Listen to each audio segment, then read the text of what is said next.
Kia ora New Zealand, in your bulletin today, police have yet to decide on what charges will be laid against a Porirua man who was shot and tasered by police until a full investigation is carried out. Early yesterday morning, police were called to a home where the 47-year-old was seen assaulting a female with a hammer and a knife. Police are carrying out interviews with those involved and charges are expected to be laid soon. The man is in a Wellington hospital recovering from surgery on his shoulder. And thousands of people continue to pour into Tolaga Bay to say their final farewells to Labour MP Parekura Horomia. Today was the turn of National, Mana and Green MPs to say goodbye. Laughter rang out over the tiny settlement as people shared stories about the local MP. Prime Minister John Key said that Parliament will never be the same without Mr Horomia. That I will be richer for having known him, and our Parliament will be richer for having had him as a Member of Parliament. Owners of the red zone properties in Christchurch's South New Brighton and South Shore have been given a slight reprieve. Sarah has given them 2 more months before they have to leave their homes. The deadline to vacate was June 30th, but Sarah's CEO Roger Sutton says extending it out until August the 31st will ease some of the pressures people are facing. An attempt has been made to make major changes to the way charter schools will be run. Labour MP Chris Hipkins is proposing changes to the legislation that will require teachers to be qualified and registered. Mr Hipkins says it's a bad law, but this change would make it a little better. Teaching itself is an art. Just because you're really, really good at something doesn't mean that you're going to be really good at passing that knowledge on to somebody else. Teaching requires a unique set of skills that are quite separate from expertise in a particular trade or subject matter.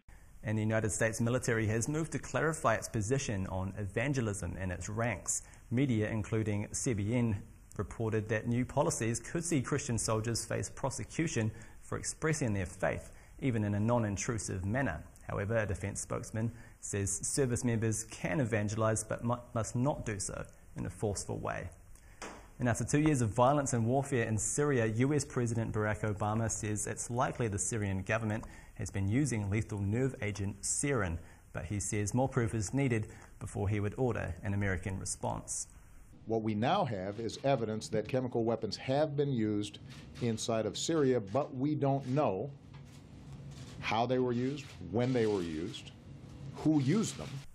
And sticking with American news, in New York today, an American flag was wrapped around an over 100-metre-long spire that will be the highest tip of the new World Trade Center. The piece was lifted to the top of the already 104-story Freedom Tower building. Once the spire is mounted, the Freedom Tower will be the tallest tower in the United States at 541 metres. In sports, the match scheduled for the 2015 Rugby World Cup has been announced, with the All Blacks' first game to be against Argentina at London's Wembley Stadium on September the 21st.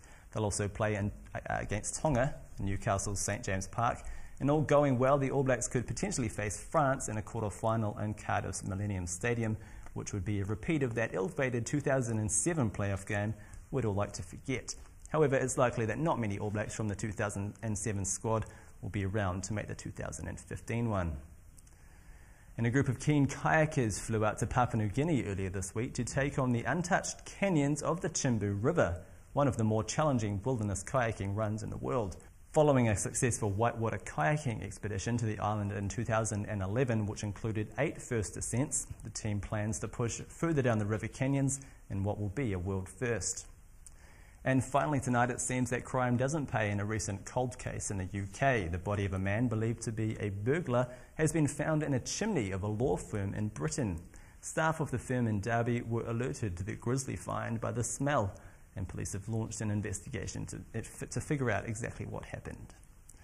And that was your news for Friday the 3rd of May. Ka kite anō.